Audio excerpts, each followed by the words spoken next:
Pela graça, bondade, misericórdia de Deus, chegamos ao sétimo módulo de nossa jornada teológica, nosso panorama bíblico. E que bom que você está aqui até agora.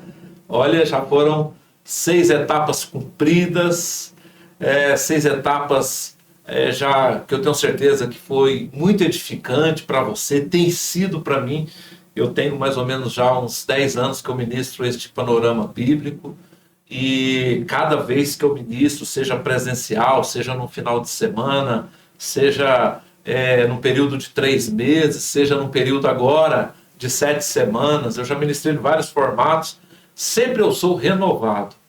E eu já disse isso, se não me engano, foi lá no primeiro módulo, eu disse, quando eu estou na teologia há 30 anos, e quando eu comecei a ministrar o panorama para as turmas de teologia, seja do primeiro ciclo, do segundo ciclo, ou do avançado, do terceiro ciclo, eu percebia que a turma rendia mais, os alunos parece que melhoravam no seu aprendizado, porque provavelmente é como se fosse um mapa mental que fosse desenhado, o panorama ele vem trazer essa transcodificação, essa clarificação.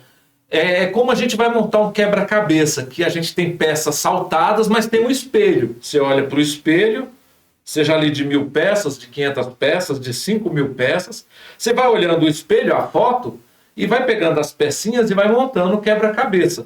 Assim eu entendo o panorama bíblico, que é esse espelho. A gente olha para o panorama e vê todas as coisas que o projeto perfeito de Deus, o plano perfeito de Deus, início, meio e fim. E aí nós vamos pegando ali os fatos, as ocorrências, as doutrinas, vamos pegando os personagens, vamos encaixando neste quebra-cabeça que é o entendimento completo das Escrituras. Olha, é maravilhoso, né? Eu tenho visto pouco isso acontecer dentro da teologia e eu penso que precisava acontecer mais.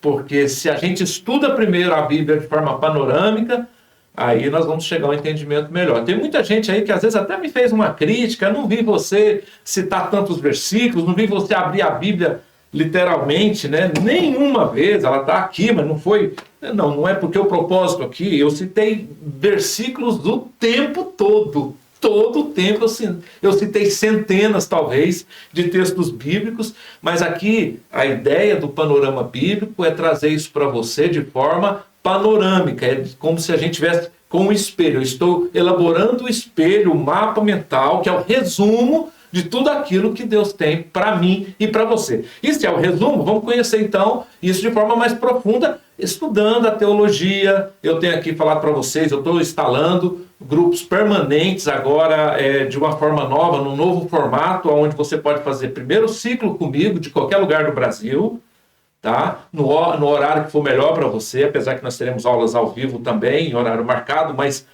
a grande maioria da grade, a boa parte da grade será no horário que você pode estudar aí, do conforto da sua casa, pela nossa plataforma, e pode fazer o primeiro ciclo, que é o básico da teologia, são 16 matérias, é um texto bíblico, é tudo isso que nós vimos aqui agora pormenorizado, texto por texto, livro por livro, como diz o pastor Fábio, um parceiro nosso, também professor, né? Você vai estudar versículo por versículo.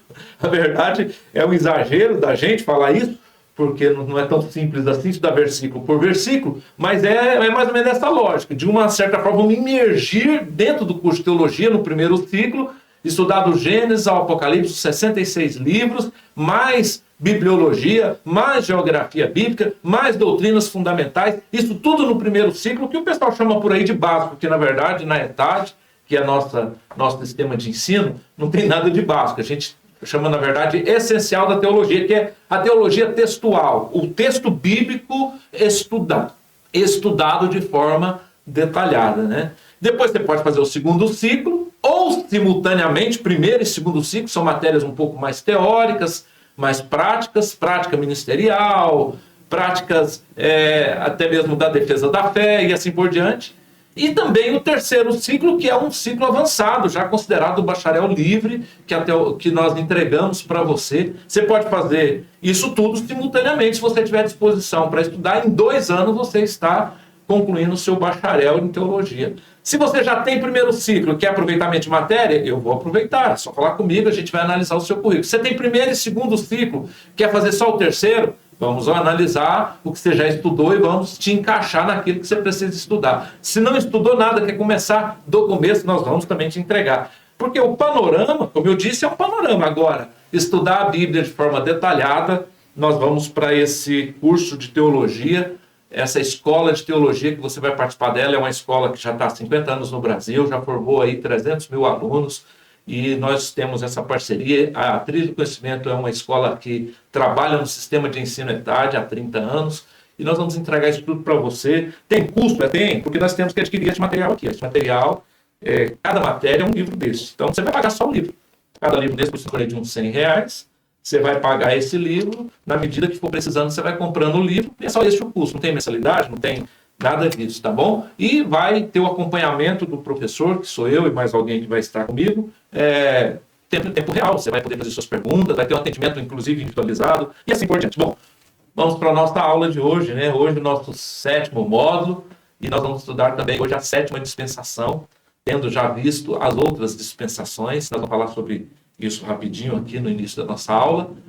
E antes, porém, eu quero orar com você, porque eu sei que Deus tem algo muito especial para falar com você através da aula de hoje, e para isso nós precisamos estar debaixo da direção. Eu aqui no que vou falar e você aí no que precisa ouvir.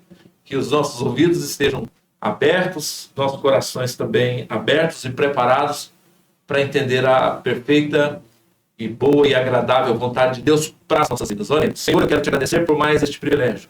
Mais uma vez, chegar aqui ao 7º módulo e junto com todo esse centenas de alunos que estão aqui comigo, agora estudar a 7ª dispensação, tendo já visto as outras, tendo já aprendido das outras, tendo já entendido tudo até aqui, até o presente momento. Nós temos entendido o teu plano perfeito e agora vamos projetar um pouco para o que está por vir. E queremos a tua direção, queremos a tua revelação.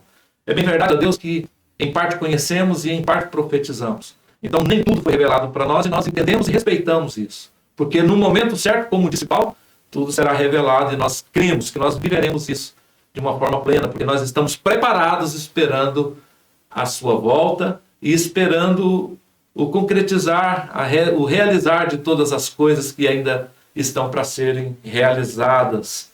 Maranata, nós dizemos nesta hora, Pai. Ora, vem, Senhor Jesus. Vem, nós estamos, nosso coração espera pelo Senhor. Nós esperamos por Ti. Essa é a nossa esperança. O Senhor foi preparar-nos lugar para que onde o Senhor estiver, nós estivéssemos também. Nós estamos nessa expectativa. Por isso, nesta hora, Pai, venha preparar os nossos corações, os nossos ouvidos e o nosso entendimento para entender a Tua vontade para as nossas vidas e aquilo que o Senhor tem reservado para nós. Em nome de Jesus, nós oramos. Amém. Olha, outras pessoas têm falado, pastor, você não falou, não mostrou nenhuma vez, falou, mas não mostrou o manual do Panorama Bíblico. Eu tenho aqui o manual do Panorama Bíblico. Nossa, é muito bem editado, uma capa especial. Dentro dela nós temos a Bíblia periódica, que é esse material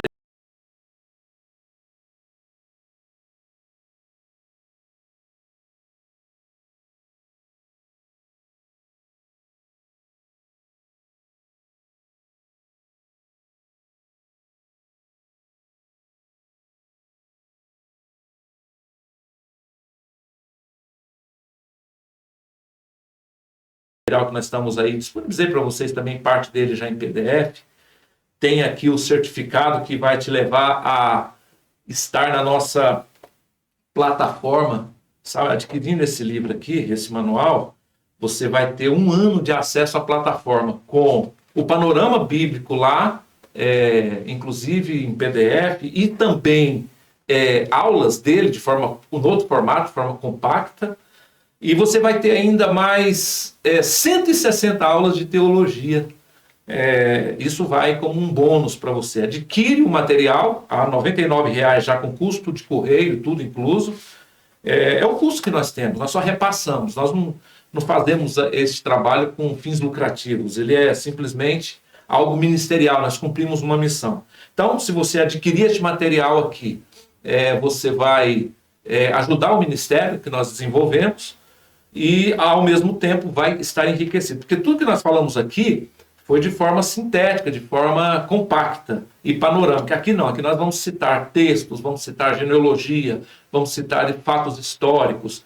Aqui é rico esse material. Eu fiz ele, é autoral nosso, eu fiz ele junto com o meu pastor Gentil Oliveira, nós editamos juntos, com a ajuda também, com subsídios teológicos do pastor Rogério Carneiro Carvalho, que é uma pessoa extraordinária, um teólogo também que nos ajudou na montagem deste material. E claro, tudo isso aqui que temos feito é aquilo que nós temos aprendido com a nossa escola, a nossa ETAD, e tem nos dado básico para chegar a este material. Então, se você quiser adquirir, está o meu telefone aí na tela, e você pode me falar comigo pessoalmente, vai me passar o endereço, coisa simples, e eu vou despachar para pedir o pessoal da editora, da nossa secretaria, para despachar para você, e você em breve receberá ele aí. Eu te aconselho a adquirir este material, vale muito a pena, tá bom? Dito isso, este material está à sua disposição, ele é todo ilustrado, todo escrito, tudo que eu te mandei aí por PDF tem aqui de forma mais ampliada, e eu mando de PDF porque eu quero o seu entendimento, você já deve ter aí. Mas nós temos isso aqui, ó, tá vendo? Todo ilustrado de forma mais ampliada e de forma mais detalhada. Isso aqui é uma riqueza, isso aqui nós levamos algum tempo, talvez uns 7 anos de estudo, de pesquisa para chegar a isso daqui, e está à sua disposição. Eu estou com estoque um pouco baixo, mas eu penso que eu tenho para te atender ainda alguma coisa. Eu quero que o Digão coloque essa tela que nós estávamos projetando aqui há pouco. Eu quero que você coloque ela grande agora, Digão, para eu poder falar com meus irmãos aqui. Veja bem, este quadro, esta arte, ela ilustra o que nós vamos estudar hoje. Veja bem, tá aí, ó, períodos, primeiro o título, Segunda Vinda de Cristo, dentro da visão pré-tribulacionista. Ou seja, nós acreditamos que a igreja, ela será arrebatada antes da grande tribulação, do período tribulacional. Então, para acontecer a sétima dispensação, que é a dispensação do milênio, tem que acontecer segunda vinda de Cristo, certo? E dentro da visão pré-tribulacionista, que é essa que nós estamos te apresentando, Cristo vem, olha só, tá vendo aí, ó, período da igreja, tá vendo na capelinha aí o desenho? Este é o período da graça, período da igreja, certo? Aí, quando acontece aquele chamamento da trombeta de Deus que Paulo fala lá aos Tessalonicenses capítulo 4, a partir do versículo 13, que ao soar a trombeta de Deus, os que morreram em Cristo ressuscitarão primeiro. Então, acaba-se o período da igreja com os que morreram em Cristo ressuscitando primeiro, isso mediante o som da trombeta de Deus, o chamamento. Não é a trombeta lá do Apocalipse, não, é uma trombeta de chamamento. Ao som da trombeta é um chamamento. Os que morreram em Cristo ressuscitam primeiro, e os que estiverem vivos serão arrebatados. É isso que diz o texto. E os que estiverem vivos serão arrebatados a encontrar com o Senhor nos ares. Então vou repetir, olha, os que morreram em Cristo ressuscitam primeiro. Nós estamos no período da igreja, então a trombeta toca. Os que morreram em Cristo ressuscitam primeiro. Seus pais, seus avós, os nossos antepassados, os que vieram antes de Cristo, o Abraão, o Isaac, o Jacó, de Adão até Cristo, de Cristo até hoje. Os que morreram em Cristo ressuscitam primeiro, e é muito claro o texto de Paulo. E os que estiverem vivos serão arrebatados. Arrebatados, tá? Em outro texto diz que é no abrir e fechar de olhos, serão arrebatados de forma instantânea. Outro texto diz que é como um ladrão que vem e não avisa e chega de uma vez, então não está anunciado, não está marcado o dia, serão arrebatados a encontrar com o Senhor nos ares. Eu repito, nos ares. Por isso, sobe, primeira fase dessa vinda de Cristo. A igreja sobe e encontra com Cristo, ok? Bom, depois começa na linha verde em cima aí da nossa ilustração.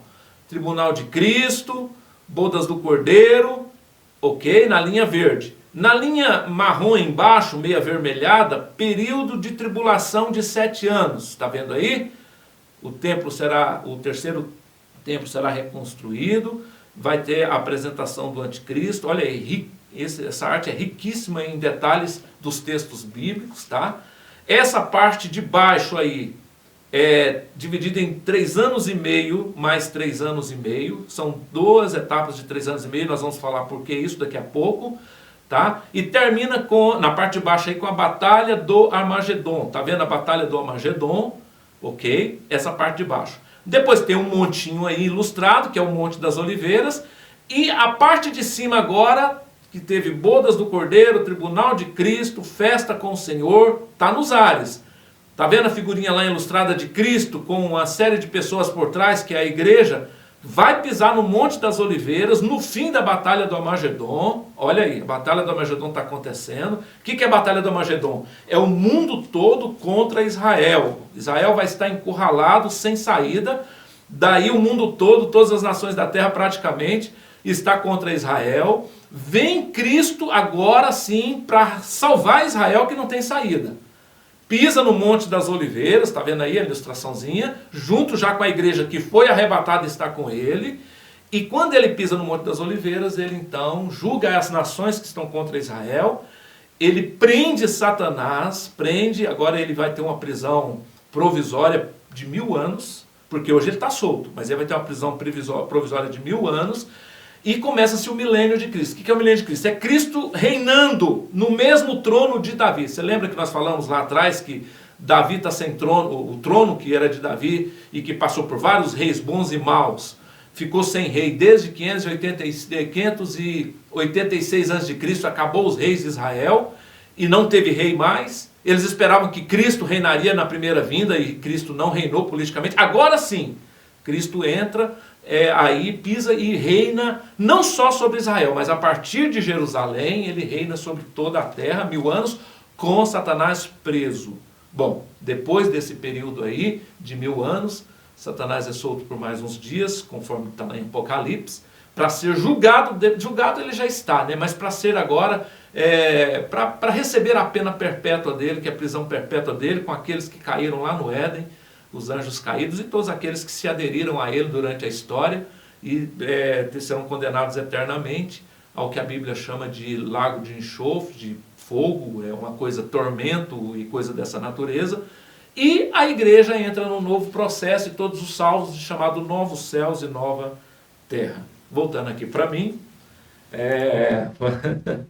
você achou confuso? Então depois, agora ao vivo não vai dar, mas depois você vai parar o vídeo, voltar. E essa explicação que eu dei, ela é uma introdução, ela é um preview, e eu vou detalhar aqui, claro, muito pouco. Eu não vou aqui fazer um curso de escatologia para você, essa escatologia você vai estudar comigo lá no curso de teologia que nós vamos fazer logo mais.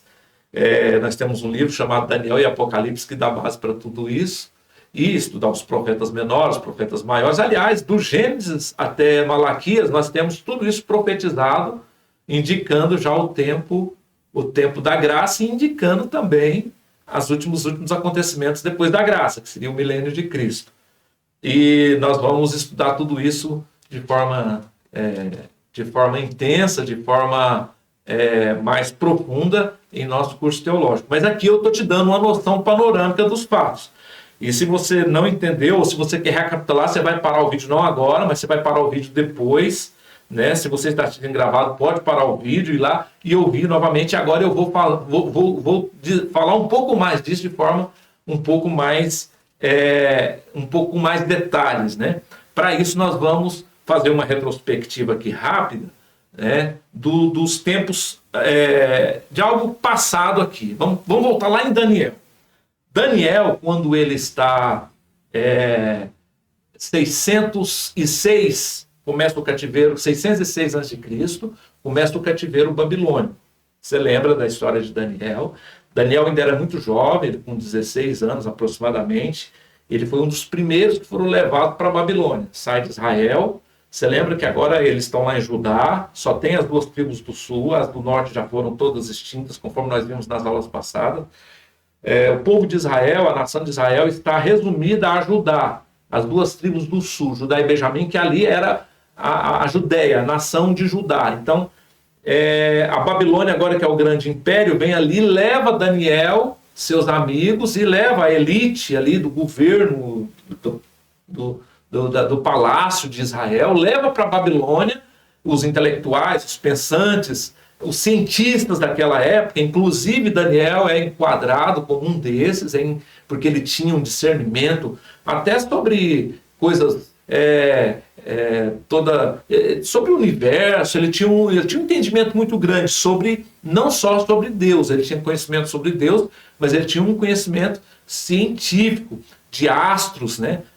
Ele era um astrônomo também, né? Ele conhecia os astros, tanto é que ele tinha essa percepção. Você fala assim, mas astrologia... Não, a astrologia como é hoje vendida aí de forma barata, que vira charlatanismo e envolvendo até algumas seitas e tal, não é isso que eu estou dizendo.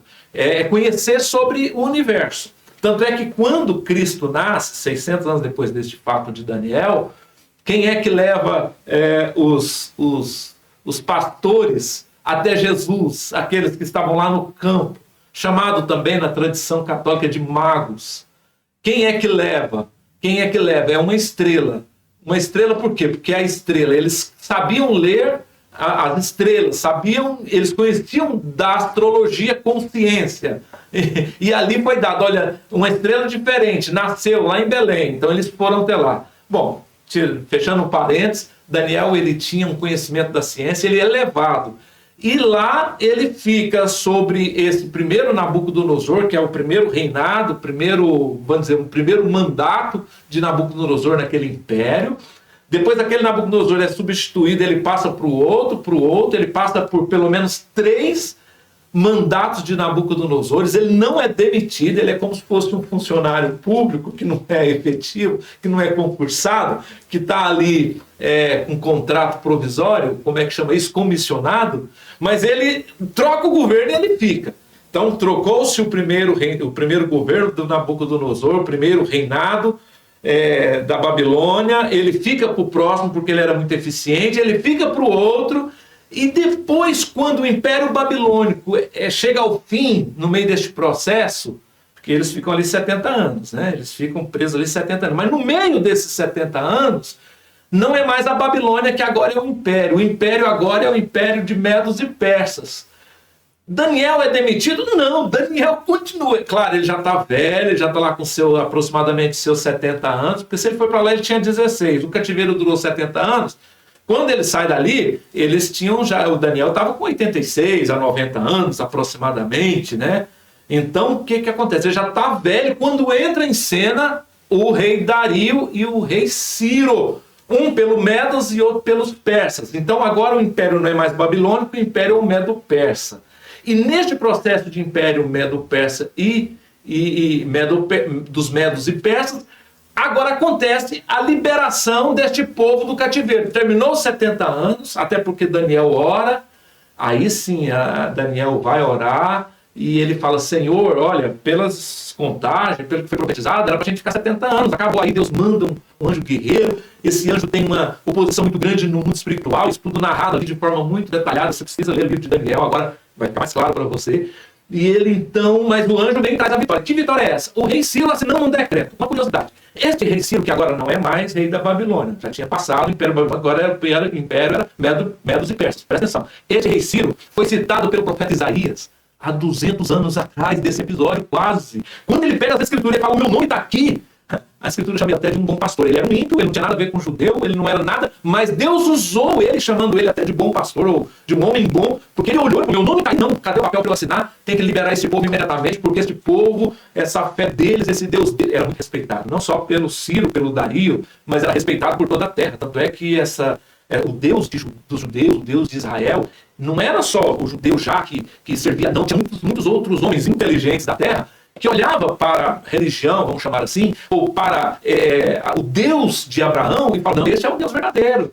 E abandonavam os seus deuses, que nessa época eram dezenas e centenas de milhares. Era uma comunidade, era uma população, era uma humanidade muito politeísta. Eles tinham muitos deuses, inclusive por influência todas as comunidades, desde sempre, mas quando chega na Grécia, isso continua, que é o império que vem depois do Medos e Persas, agora a gente chega lá. Mas neste momento aqui, o rei Ciro falou, me dá aí, vou assinar esse decreto, e quando assina o decreto, para que houvesse a liberação deste povo voltar. Eles voltam, uma pequena parte só volta, porque eles já estavam gostando da Babilônia, mas alguns voltam para reconstruir a Jerusalém, que foi totalmente destruída 70 anos antes. Quer dizer, 70 anos eles saem, depois 10 anos sai a segunda leva, e depois de mais algum tempo, o povo de Judá é levado, ficando ali só uns miseráveis, fica ali só os considerados um lixo mesmo, e eles destroem, a Babilônia destrói toda Jerusalém, destrói o templo, profana os utensílios do templo, some com tudo que era do templo, inclusive com a Arca da Aliança, que está subida até hoje. Existe uma especulação, cadê essa arca, inclusive é tema de filmes de Hollywood, e assim por diante. Bom, voltando aqui à questão de Daniel, Daniel viveu tudo isso. Daniel viveu esses 70 anos de forma plena ali, e no governo, e influenciando, e revelando sonhos, e orientando, e ali Daniel escreve o seu livro. E no livro de Daniel nós temos, no capítulo 2, uma revelação extraordinária, que é o rei, né, o Nabucodonosor tem um sonho, chama-se todos os magos, todos aqueles que eram entendidos de sonhos naquele tempo, e ninguém interpreta o sonho do Nabucodonosor. Mas de repente chamam Daniel. E Daniel fala, Daniel é um cara diferente, é um daqueles judeus que estão aí exilados e tal, e olha, e aí chamou, e Daniel fala, eu vou interpretar seu sonho assim. Aí o Nabucodonosor teve um sonho com uma estátua, que a cabeça dela, enche aí para minha tela, o meu amigo colaborador de tanto tempo aí, né? Vamos lá. O Digão. Então lá, a estátua era de ouro, a cabeça dela era de ouro, tá? A região dos braços, isso está lá em Daniel 2, a região dos braços era de prata, a região da cintura, né? A região da cintura era de bronze, as duas pernas era de ferro, e os pés de barro e de ferro. Presta atenção que aqui nós temos a grande revelação de todos os planos de Deus, desde 600 a.C., passando por Cristo e chegando até os dias de hoje. Volta aqui para mim um pouquinho, Digão.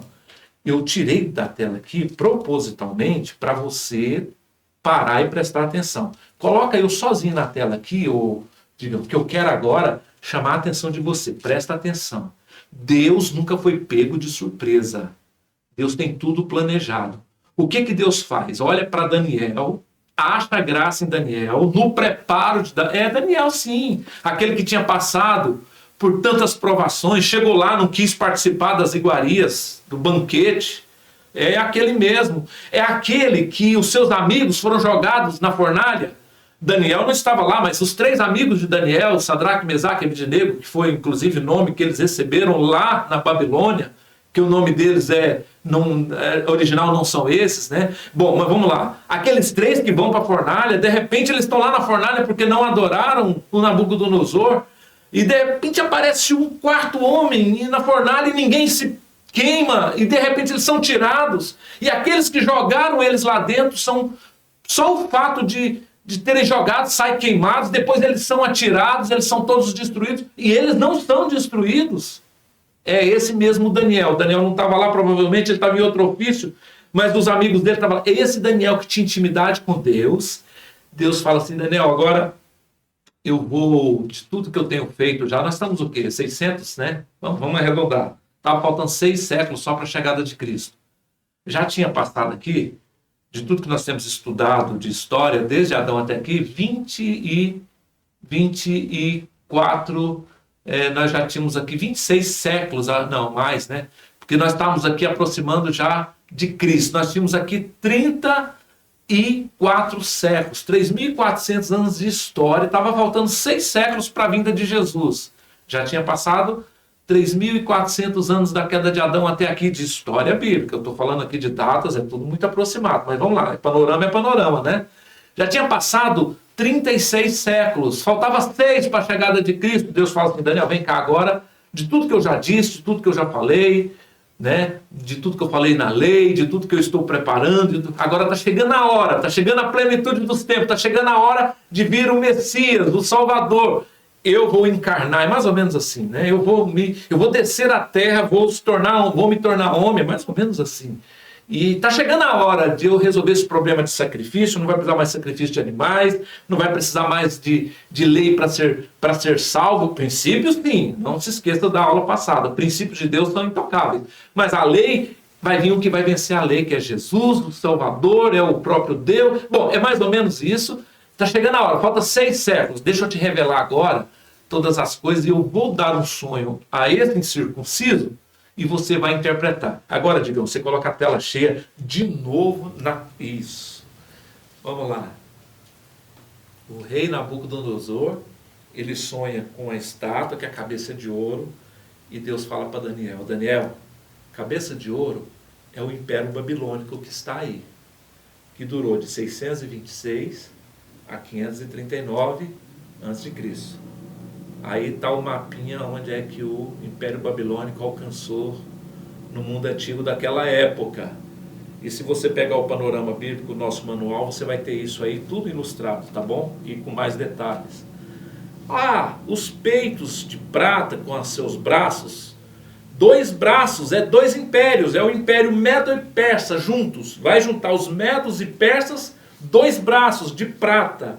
Então começa com ouro, riqueza, nunca se viu tanta riqueza em império. Os jardins da Babilônia viraram até temas de filme, de música e de canção, e da história, e da mitologia, e de tudo, né? Tudo nós voltamos os Império Babilônico. Bom, começa lá com a cabeça de ouro, que é o Império Babilônico, que durou de 626 a.C. a 539, exatamente quando este povo é levado ao seu exílio, ao seu cativeiro lá na Babilônia. Eles vão 606, então é logo depois que Babilônia se torna império, 20 anos depois, de 606, eles vão para lá na primeira leva. 539 acaba-se o Império Babilônico, um pouquinho antes de começar, aí começa o Império Medos e Persa, que seria na estátua. Isso Deus deu para Daniel, Deus mostrou para ele que o prata seria o império seguinte, que seria o Medos e Persas, e veio o Império dos Medos e Persas. Começa-se, Daniel está vivo ainda, já depois dos seus 70 anos, já envelhecido, e aí começa, 539 vai até 330, esse império dos Medos e Persas, com o rei Dario e Ciro começando esse império, depois vai trocando, é claro, você vai entendendo isso. Inclusive, você lembra do rei Dario, que quando Daniel é jogado na cova dos leões, e o rei Dario, que é que vai lá conversar, cadê você, Daniel? Ele fala, vive, ó rei, que o meu senhor me livrou dos leões. Olha, ele já era velho, viu? Ele já era velho, Daniel já era velho quando ele foi jogado na cova dos leões. Por quê? Porque já era o rei Dario, já era esse império de Medos e Persas que começa em 539 até 330.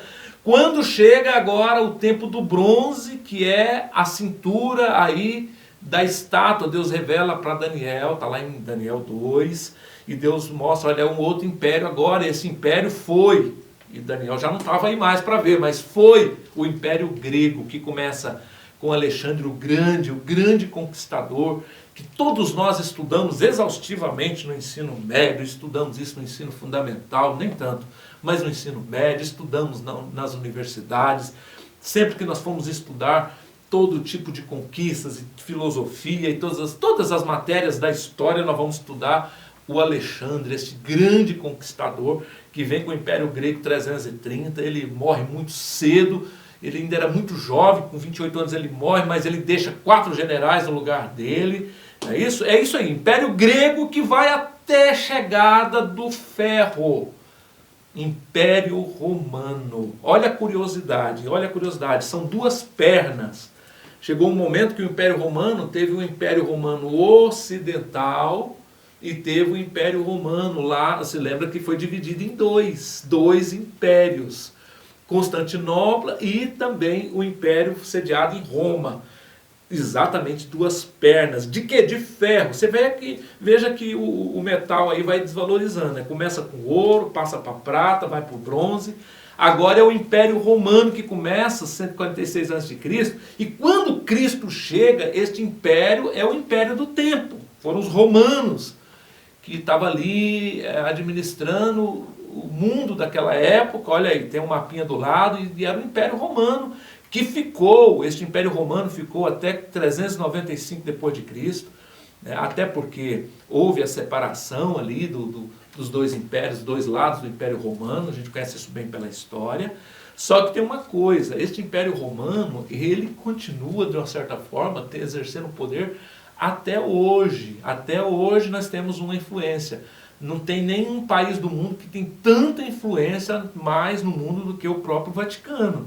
Presta atenção nisso. Roma ainda tem um poder. Todos os grandes signatários do mundo, seja de oposição, seja de direita, seja de esquerda, seja de democracia, seja totalitário, se, de uma certa forma, se rende a Roma. Presta atenção nisso. E no fim nós temos pés de barro e de ferro. Esses pés de barro e de ferro está intrinsecamente ligado a 10 potências, são 10 dedos, que hoje, isso é coisa atual, é o fim, vamos dizer assim, o fim de todas as coisas, é este pés de bronze aí, ó, aliás, de ferro e de barro, que é a mistura da tecnologia, que nós já vivemos uma tecnologia muito assustadora ultimamente, mas misturada com o barro que simboliza o homem, governo do homem, que é um governo de barro. Então o que acontece? Existe uma profecia que fala o seguinte, que, aleluias, tem uma pedra chamada pedra de esquina, pedra angular, que ela vem do penhasco descendo de cima para baixo, vem rodando, e ela bate nestes pés, desmonta toda esta estátua ela descaracteriza, ela é toda destruída, e estes bate nos pés, e esta pedra de esquina, voltando aqui para mim, essa pedra de esquina, ela é Jesus Cristo, pedra angular. Ela é citada várias vezes. O que é ela? Ela vem de cima para baixo, ela vem pelos penhascos, ela vem de cima. É exatamente a segunda volta de Cristo, não é a primeira, mas é a segunda. E ela vai julgar as nações na guerra do Armagedon. Ela vai acabar com todos os impérios que começaram 6 séculos antes de Cristo. Aliás, aqui nessa profecia, porque antes disso nós tivemos outros impérios, mas aqui na profecia, essa espada é totalmente descaracterizada, porque essa pedra vem rolando de cima para baixo, e ela bate, ela explode em cima dos pés dessa estátua. Olha como a Bíblia ela é totalmente sincronizada. E essa estátua é toda descaracterizada, porque bate exatamente nos pés. Esses pés é o que? É o poder econômico, é o poder que está sobre o mundo hoje. Já se especularam tanto. Esses pés seria a União Europeia, porque até um certo tempo atrás ela tinha 10 países ou 10 configurações. Bom, isso já não é mais, porque já não é 10 mais, já foram totalmente modificada a União Europeia. Nós sabemos que esses 10 são um poderio econômico no mundo. Vem Jesus Cristo. Provavelmente isso está relacionado com o período tribulacional, com o período regido pela besta, com o período regido e administrado pelo anticristo, mas vem essa pedra de cima rolando, bate neste pé dessa estátua, despedaça, descaracteriza essa estátua completamente, porque ali começa-se o tempo de Cristo, o reinado de Cristo, começa-se o 7º tempo, a 7ª dispensação, porque não vai ser mais governo humano, não vai ser mais império humano, será o governo do Senhor dos Senhores, do Rei dos Reis. Tanto é que na primeira vinda ele veio montado num jumentinho. Dessa vez agora, na segunda vinda dele, que nós vamos aqui ainda mostrar daqui a pouco mais uma vez para você, ele vem montado num cavalo branco, e diz o Apocalipse, está escrito Rei dos Reis. Rei dos Reis é o quê? Ele é rei de todos os reis. Existem reis na terra? Existem. Vai existir no dia do Armagedon e no dia da volta final, que ele pisa em Jerusalém? E sim, ele será o rei de todos e senhor dos senhores. Ele veio há quase 2000 anos atrás para os seus. Os seus não receberam. Mas a todos quantos o receberam, deu-lhes o direito e o poder de serem chamados filhos de Deus. Eu não sou filho de Abraão, humanamente falando, mas em Cristo eu tenho a mesma promessa. Eu sou filho e herdeiro das promessas de Deus. E assim, em Cristo Jesus, nós temos uma outra condição. E essa outra condição é o seguinte: reina em meu coração. Este reinado dele, literal, a partir de Jerusalém, ainda não aconteceu. Mas ele já é meu rei, ele já é o seu rei. Ele já reina em nós. antecipadamente na sexta dispensação. Está dando para você entender agora qual é a diferença? Aí você fala assim, e até me perguntaram durante essa semana, mas pastor, professor, essa questão de Israel não a igreja não é o Israel de Deus. Existe muito essa, né? Porque tem os nossos irmãos, os irmãos, vamos dizer assim, os irmãos tradicionais, chamados de reformados também, e são reformados de fato, mas nós também somos, né? Existe uma corrente de pensamento que entende que Israel, a igreja seria a substituição de Israel, e não é. Deus, é por isso que nós trabalhamos as dispensações. Deus está claro e evidente nas profecias que o projeto de Deus com Israel ainda não terminou. Ele veio para o que era seus, os seus não recebeu, mas a todos quanto recebeu, ou seja, que não são judeus, seus seriam judeus. Mas a todos quanto receberam, gentios, ou seja, aqueles que não são judeus, deu-lhes o poder e o direito de ser chamados filhos de Deus. Bom, então, começa-se o processo da igreja no tempo da graça, mas aqueles que são o projeto, o plano, o tratamento de Deus com Israel, continua e só vai ser concluído lá no fim de todas as coisas, no fim do período tribulacional, no fim da grande tribulação. Deixa eu fazer mais um parênteses para você entender. Na primeira dispensação, que foi da inocência, o fim dela terminou com um juízo que foi uma sentença sobre Adão, Eva, sobre a terra e sobre Satanás. Sentença de Deus, juízo de Deus na primeira dispensação. Na segunda dispensação, que foi da consciência, termina-se com o julgamento através do dilúvio, segundo o juízo de Deus. Na terceira dispensação do governo humano, nós temos o fato da confusão das línguas lá na Torre de Babel, que é um juízo de Deus. Confundiu as línguas. Depois, na quarta dispensação, no tempo da promessa, quando nasce Abraão, Isaac, vai Jacó e chega até o cativeiro do Egito, nós temos uma outra sentença de Deus, que foi o cativeiro do Egito. Chega Moisés e começa a quinta dispensação, a dispensação da lei, e termina com o juízo, esse juízo de Deus. Esse juízo de Deus na quinta dispensação foi o cativeiro babilônico, 70 anos deste povo sendo admoestado e disciplinado na Babilônia. Está vendo que até aqui nas 5 dispensações tem juízo de Deus. E na sexta dispensação, que é a da graça, qual é o juízo de Deus? Extremamente claro em todos os profetas maiores e menores, profetizado nos evangelhos, chama-se período tribulacional ou chamado grande tribulação, também chamado o dia do Senhor. Todas as vezes que nos profetas você vai encontrar o dia do Senhor, não é um dia, é um período onde Deus julga. E qual será o julgamento, ou a sentença, ou o juízo de Deus neste tempo da graça? Será o período da grande tribulação, visando tratar principalmente quem? Os judeus. Eu te pergunto, para que a igreja tem que estar nela? Eu já fundamentei agora mesmo que os que morreram em Cristo serão primeiro, se estiverem vivos serão arrebatados a encontrar com o Senhor nos ares. Se ele vai reinar aqui, para que nós vamos encontrar com ele nos ares? É porque nós teremos um momento com ele, um momento chamado bodas do Cordeiro. Bom, agora para que ela vai ficar, sendo que Deus está tratando exatamente com este povo? Este período tribulacional, ele é muito claro. Lá no próprio Apocalipse tem uma referência aos 144 mil que vêm deste período de grande tribulação. E quem são eles e tal? 144 é um número judaico. Dá para nós entendermos que são 12 tribos. 12 vezes 12 são 40. É lógico que esse número talvez não seja literal, e com certeza não será, porque hoje nós temos muito mais do que esses judeus. Não quer dizer que só são esses 144 mil que vão reconhecer Jesus quando vai pisar no Monte das Oliveiras. Não, mas é a representação de Israel. E ali nós temos então o Israel sendo agora, finalmente, na sexta dispensação, no sexto dia, no final da sexta-feira, no final do sexto dia, no final da sexta dispensação, chegando a um juízo, e ali, quando não há mais saída para Israel, porque no período tribulacional, 3 anos e meio começa com o anticristo fazendo a aliança com todo mundo, inclusive restaurando o templo de Jerusalém, o terceiro templo. Olha, você sabe que já foi destruído. O primeiro Babilônia destruiu. O segundo templo foi reconstruído por Herodes, próximo já ao tempo de Cristo. Beleza? Tá? Tem ali um templo que Esdras e Neemias construiu, mas no local dele foi construído aquele grande templo, que 70 depois de Cristo foi totalmente destruído. Nós vimos isso no módulo passado. Este templo que agora será reconstruído já tem todo o material preparado. E esse anticristo, nos primeiros 3 anos e meio, faz paz, faz aliança com o mundo todo, inclusive com Israel. Só que no meio do processo, ele vai pedir adoração para si mesmo.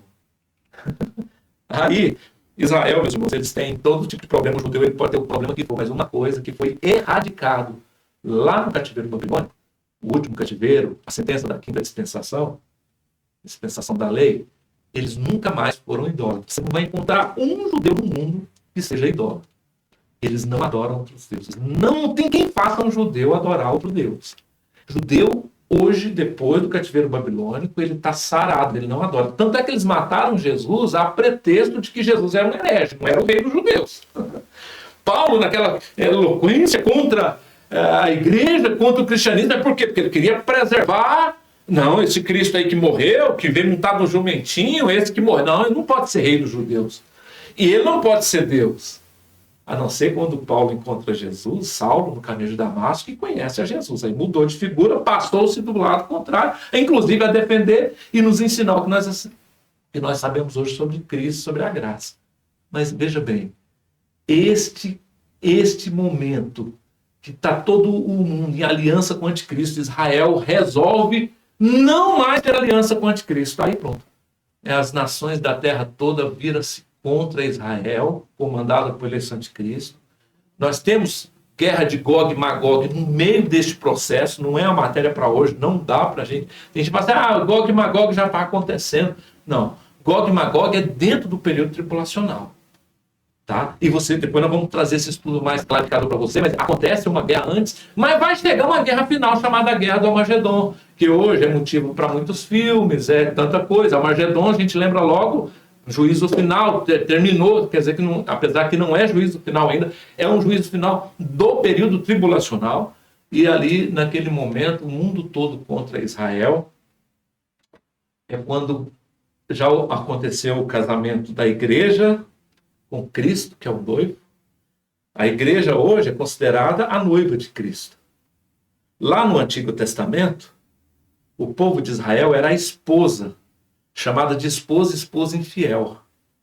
O livro de Oséias traz isso com muita clareza e é algo assim extraordinário ler o livro de Oséias, porque lá nós vamos entender que este povo foi resgatado por Deus e de repente esse povo virou-se as costas para Deus.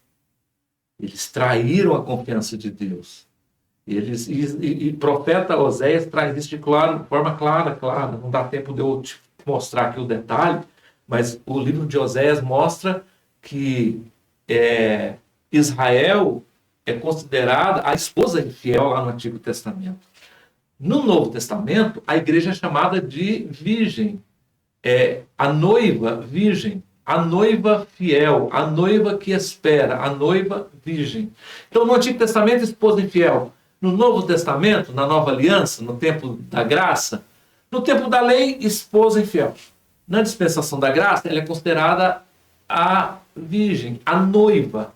Essa noiva vai encontrar com o Senhor nos ares, vai haver o bodas do cordeiro, que é casamento do noivo com a noiva. E aí sim, já glorificados, o que era corruptível se transformará na incorruptibilidade. Esse corpo que hoje adoece, que tem dores, que tem decepções, que tem frustrações, não passa de 70, 80, 100 anos, que tem lutas, que, enfim, este que perdeu lá no Éden, quase zerou a capacidade, volta a ser incorruptível, está com Cristo, agora junto com Cristo, no final deste período tribulacional, pisa em Jerusalém, e ali ele governa Cristo e a igreja governa. Ali nós teremos reis e sacerdotes. O que é reis e sacerdotes? Alguns terão ofícios políticos, como reis. E outros terão ofícios sacerdotais, terão ofícios como se fossem religiosos. E começa-se ali então o milênio de Cristo. Bom, essa estátua, voltando nela mais uma vez, para a gente mudar para a próxima ilustração, fim da nossa aula, porque eu não posso estender muito. Então Deus deu para Daniel toda essa revelação. Mas ainda em tela cheia, você está vendo aí, começa com ouro, Império Babilônico, prata, Império Medo-Persa, bronze, Império Grego, ferro, Império Romano, e este Império Romano que influencia até hoje, até os pés de barro e de ferro, porque vai chegar embaixo o quê? O reino de Deus. Ok? Está claro para você? Aí mudando o nosso quadro, nós temos agora, lá no capítulo 9 de Daniel. Por isso que nós estudamos na teologia o Daniel e o Apocalipse junto, porque um está mostrando o outro. Você consegue entender agora? Daniel 2 mostrou A revelação aí é através da estátua, que Nabucodonosor teve o sonho e Daniel interpretou. Agora nós temos Deus mostrando para Daniel, no capítulo 9, você vai ter que ler, capítulo 9, 24 a 27, Daniel recebe de Deus datas, 360 dias, mais tantos dias, transformado em semanas de ano. Semanas de ano é chamada aí 70 semanas. 70 semanas de ano são 490 anos. 70 vezes 7 anos. Semana de anos. Eu sei que isso aí confunde um pouco e você vai parar um pouquinho e vai prestar atenção. 70 semanas de ano são 490 anos. Começa quando essa profecia de Daniel? Quando o rei Artaxerxes, 444, lá no governo Medo-Persa, tá? Daniel já tinha morrido aí, 444. Daniel morre 500 e pouco antes de Cristo. Logo depois que o povo foi restaurado do cativeiro babilônico, 536, Daniel morre um pouco depois. Bom, então 444, 100 anos aproximadamente depois da morte de Daniel, começa a concretizar agora o Daniel 9, que é as 70 semanas. Começa o marco do decreto da restauração de Jerusalém, quando o Neemias, aquele copeiro, está triste, e o rei Artaxerxes dá a liberação para ele reconstruir os muros de Jerusalém. Veja que 100 anos depois é que esse povo ainda estava lutando para reconstruir Jerusalém. Né? Olha só, leva-se 100 anos. Isso aí, os últimos profetas menores, Ageu, o profeta, eles falaram sobre essa restauração. A glória da segunda casa, tantas outras coisas que você vai ver ali. E a restauração disso daí, também a restauração espiritual deste povo, que agora não tem mais idolatria, foi exortado 70 anos de prisão, de cativeiro. Agora eles voltam, mas eles voltam sem rei, eles voltam ainda com o domínio das outras nações, do Império Medo-Persa, depois do Império Grego, depois do Império Romano, quando vem Cristo. Está entendendo o processo? Bom, 444 começa essa contagem das semanas de ano, é Neemias 2, de 1 a 8, quando tem um decreto de Artaxerxes mandando Neemias ir reconstruir os muros. Passa-se então 69 semanas desse fato até a entrada de Jesus triunfante ali, montadinho num jumentinho, 33 anos, tá aí, ó, 33 depois de Cristo. Tem até data esse quadro aí, né?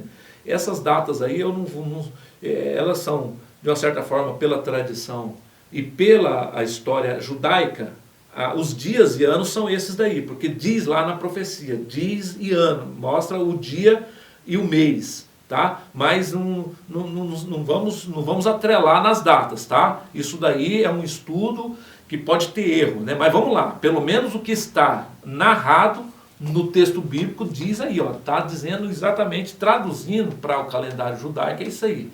Então 444 até 33 depois de Cristo, completa-se 69 semanas, que são 482 anos.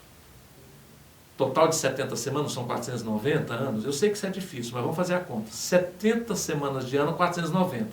Se até do decreto, até a chegada do príncipe, que é Cristo, está lá bem claro na profecia, o Messias, o príncipe, ele chega e ele entra em Jerusalém. Essas 69 semanas cumpriu-se ali. Daniel, lá na profecia, diz que tem um intervalo entre a semana de número 69 e a de número 60, que é exatamente o tempo, a era da igreja, a dispensação da graça que está aí, ó. Então, entre ele entrar montado no jumentinho ali e o arrebatamento da igreja, tem um intervalo, esse tempo o cronômetro está parado, para começar a última semana, a de número 70, que fica muito claro que é uma semana de tribulação, uma semana de juízo, uma semana aí nós entendemos que de 7 anos de tribulação, que começa aí, o príncipe virá. O príncipe lá, Messias, veio primeira vez, agora o príncipe virá segunda vez no arrebatamento da igreja, no fim da era da igreja, e começa-se essa última semana, está escrito uma semana que é a última, é de número 70. E aí sim, o Messias retorna de uma vez por todas, pisando em Jerusalém. Primeiro, ele arrebata a igreja. Segundo, ele pisa em Jerusalém. Ele arrebata antes da tribulação e pisa em Jerusalém depois da tribulação, que é dividida em duas etapas. Primeira, isso está lá em Daniel. Primeira parte da última semana vai dar o total de 3 anos e meio. Lá tem até número de dias. A segunda parte, mais 3 anos e meio de tribulação. Aí o Messias retorna e pisa em Jerusalém. Voltando aqui para mim. Está começando a ficar claro para você esse panorama? Pois é. Aqui é só uma panorama, né? Olha que coisa gostosa. Por isso que eu te convido. Vem fazer a tarde comigo. Nós vamos estudar livros como este daqui. Ó. Nós temos lá o Daniel e Apocalipse, que é claro sobre isso daqui. Aliás, se você adquirir este material meu aqui, ó, que é o Panorama Bíblico, você vai ter um acesso por 1 ano à plataforma nossa de ensino, que essas aulas estão lá. E você vai ter acesso a elas gratuitamente. E você adquire o Panorama Bíblico e você tem acesso às aulas de todo o ciclo básico. São 160 aulas. Entre elas, nós temos lá 10 aulas de Daniel e Apocalipse, com isso tudo de forma pormenorizada. Você pode assistir lá. Bom, vamos lá. Feito tudo isso, aconteceu a volta de Cristo, começa-se o tempo milenial de Cristo, e aí conclui-se nessa fase aqui. Só para você fechar o assunto aqui. Fecha, levanta aí a tela cheia de novo para mim, digamos. Você veja, olha, período da igreja, aí vem um arrebatamento, olha o tanto de texto bíblico aí, arrebatamento da igreja, a parte de cima, verdinha aí, é bodas do Cordeiro, casamento da igreja com Cristo. Parte de baixo, período tribulacional. Nenhum lugar da Bíblia diz que o bodas do Cordeiro é 7 anos. Mas diz que o período tribulacional, através das 70 semanas de Daniel, mostra que é a última semana, são 7 anos. É 7 anos, então significa que essa bodas também é 7 anos. Bom, aí o fim, a gente pisa com Cristo ali no Monte das Oliveiras. Olha só, os textos bíblicos que falam dessa arrebatamento, que é a primeira fase, e os textos bíblicos que falam da segunda fase. Depois você vai ler texto por texto deste. Eu estou enchendo você de informações, de texto, mesmo sendo um panorama aqui, para você entender o propósito de Deus neste processo de volta de Cristo. Na primeira fase, que é arrebatamento, segunda fase, quando ele de fato pisa em Jerusalém. É aí, na segunda fase, que todo olho verá. Não tem como todo olho ver da primeira vez. Da primeira vez é no abrir e fechar de olhos, é o rapto secreto de Cristo. Ele vem como um ladrão que chega sem avisar. É no abrir e fechar de olhos. É como um relâmpago que sai do Oriente e se mostra no Ocidente. Assim será a vinda do Filho do Homem. Eu estou citando tudo aqui a palavra, tá? Os que morreram em Cristo ressuscitarão primeiro e os que estiverem vivos serão arrebatados. Tudo primeira fase. Segunda fase, todo olho verá. Aí sim, todos verão ele pisar em Jerusalém. Com a tecnologia que nós temos hoje no mundo, todo olho vê, é questão de segundos nas transmissões aí pela rede da internet, seja lá que for. Antes a gente pensava que era pelo satélite. Hoje nós temos todo o arsenal, uma coisa que acontece lá do outro lado do mundo, a gente assiste imediatamente, é isso que vai acontecer nessa segunda fase. Então ali começa-se o processo. Inclusive dessa segunda fase tem alguns textos bíblicos que falam sobre o tempo milenial de Cristo. E aí, para terminar, temos o panorama do Apocalipse. Antes, porém, volta aqui para mim um pouquinho, Digão. Antes de eu falar sobre o panorama e concluir com ele, eu quero estimular você mais uma vez a fazer a tarde comigo, seja primeiro, segundo ou terceiro ciclo, ou os 3 ciclos de uma vez, ou parte, porque talvez você já tenha alguma instrução, você já tem. E olha, pode ser em qualquer época, viu? Esse é rotativo, você pode entrar hoje. Mesmo que você esteja assistindo esse vídeo depois que ele foi gravado, sei lá, meses, você pode me ligar, me chamar aí no meu WhatsApp e nós vamos estar te atendendo da melhor forma e colocando você. Vem estudar isso de forma profunda. Ou adquira o Panorama Bíblico, que é esse manual, onde você também, além de levar esse manual físico, vai receber na sua casa, com despesa de correio, tudo. Isso aqui custa R$ 99,00, já com despesa de correio, tudo chegando aí para você. Você vai ter o acesso à plataforma por 1 ano e assistir essas aulas aí do primeiro ciclo todas, pelo menos assistir. Se você quiser fazer o curso, claro, você vai comprar o material depois para fazer o curso, mas pelo menos as aulas estarão lá, são 160 aulas à sua disposição. Vou passar o panorama aqui rapidinho, só para você entender, para nós não ficarmos sem analisar o Apocalipse aqui de uma forma também panorâmica. Coloca a tela cheia para mim, meu querido. Nós começamos lá o texto do Apocalipse. Nós temos 22 capítulos no livro do Apocalipse, Apocalipse de João, que foi dado a João, quando João já era bem idoso, 96 depois de Cristo, provavelmente seria também praticamente a idade de João, porque ele é mais ou menos da idade de Cristo. Então 96 ele escreve o Apocalipse. Deus leva ele, ele está lá exilado na ilha de Patmos como um preso político, abandonados, mas Jesus volta. Olha, Jesus já tinha sido, né, arrebatado há quanto tempo? Todos os mártires, todos os apóstolos já tinham morrido como mártires, foram todos mortos, só João que não foi morto. Diz a tradição que ele chegou a ser jogado numa taxa de óleo fervente, não morreu, porque Deus tinha um propósito. Ele morreu de velhice mesmo, já, com a síndrome da velhice, e não de forma alguma matado, mas lá, abandonado, Jesus volta ali e fala com ele novamente. Jesus volta depois da arrebatada, depois que ele morre, ele volta e fala com Paulo, né? Ele aparece para Paulo, e agora também nós vemos a aparição de Jesus aqui, ó, depois já de assunto ao céu, e agora ele fala com João. Na apresentação da carta aí, do Apocalipse, João traz a apresentação, do capítulo 1 até o capítulo 3, nós temos a carta às 7 igrejas da Ásia. Essas 7 igrejas eram igrejas daquele tempo, mas representa igrejas do tempo da graça todo. E lá no fim nós temos a igreja de Laodiceia e de Filadélfia, que uma era temente a Deus, estava aprovada, e a outra fria. E é hoje um misto que nós temos hoje no mundo. Uma igreja fria, a igreja de Laodiceia, e uma igreja aquecida, cheia de fé, e dentro do propósito de Deus, a igreja de Filadélfia. Então representa as igrejas daquele tempo, mas representa também as igrejas que por esses 2000 anos, a igreja do Senhor Jesus, esse tempo da graça. No capítulo 4 ele tem a visão do trono de Deus, ele fica maravilhado e ele vê os selos. Estes selos são abertos para João, e João vai então destrinchando. No último selo, no 7º selo, aparece as trombetas, lá no capítulo 8. O último selo, veja bem, tem 7 selos. No último selo é revelado as 7 trombetas, que são trombetas de juízo. Presta atenção nisso. Antes disso, entre os selos e as trombetas, nós temos os remidos no céu, que é exatamente o arrebatamento, e fala aqui no capítulo 7 das bodas do Cordeiro. É aí que entra o grande questionamento. As pessoas falam, mas não vai ter, eles vão estar na tribulação. Não, que o capítulo 7 é claro que nós teremos os remidos chama de céu, mas aí não é o céu dos céus, é as bodas do Cordeiro, né? Depois tem o desenrolar e a revelação das 7 trombetas, que são juízo de Deus. Aí tem um assunto parentético aí, que é o livrinho, que é como se Jesus fala para João comer aquele livrinho. Era exatamente para essa tradução de comer é mel para a boca, comer, é alimentar da palavra, e assim por diante. Aparecem essas duas testemunhas.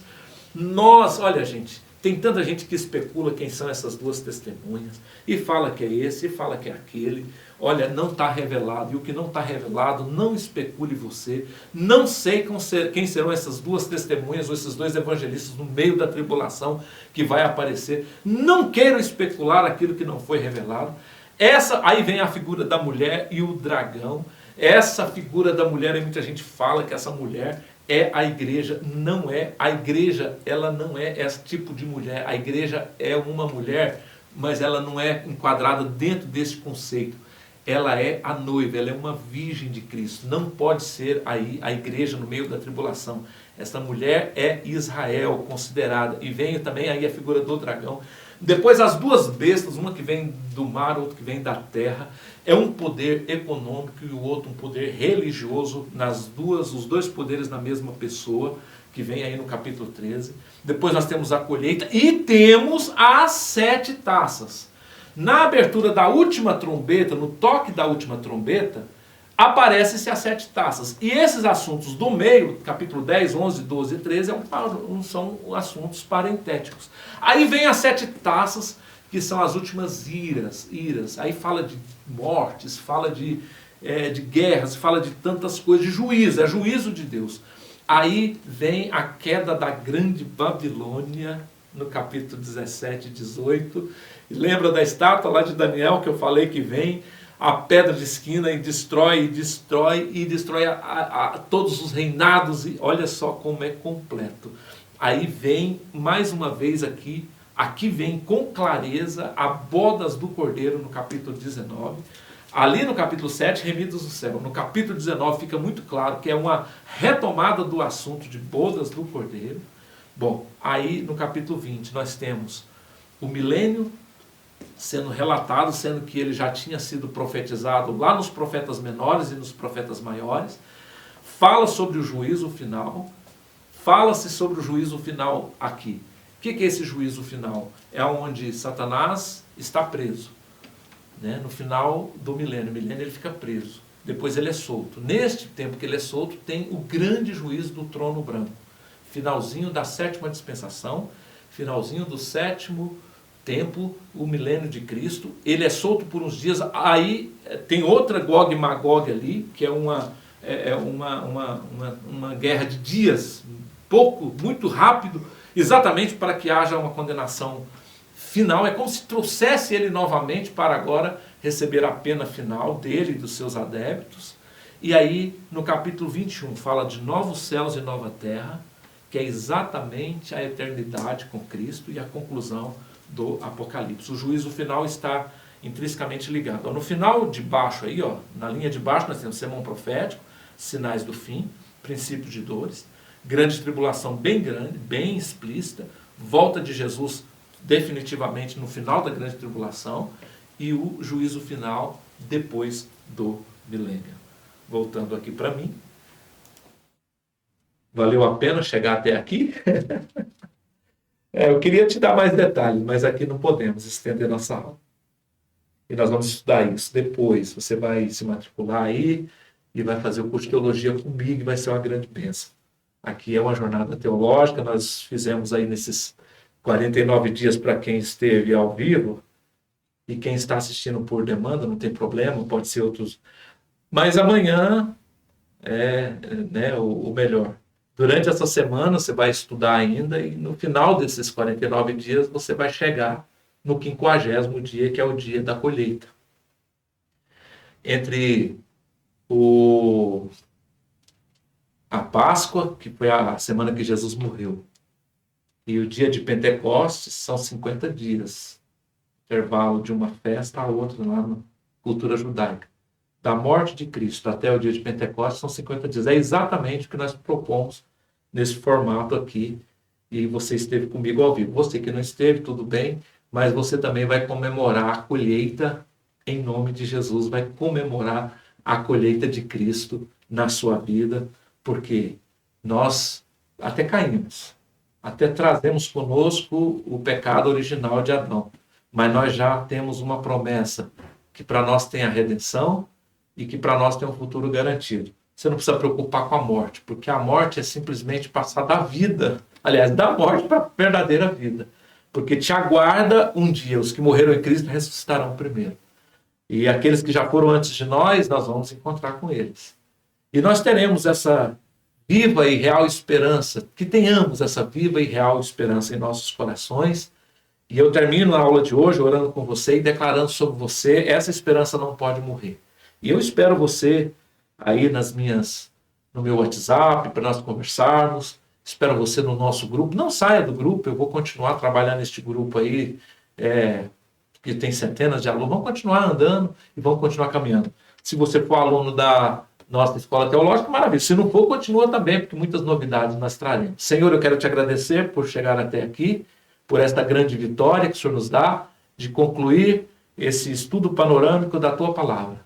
Que ela seja revelada em nós e que nós tenhamos um entendimento ainda maior e melhor e mais aperfeiçoado de todas as coisas. Que assim seja, ó Deus, em nome de Jesus. Amém. Espero você nas nossas redes sociais, nossas comunicações, e vamos aí continuar nessa caminhada firme e triunfante com o nosso Senhor Jesus Cristo. Deus abençoe.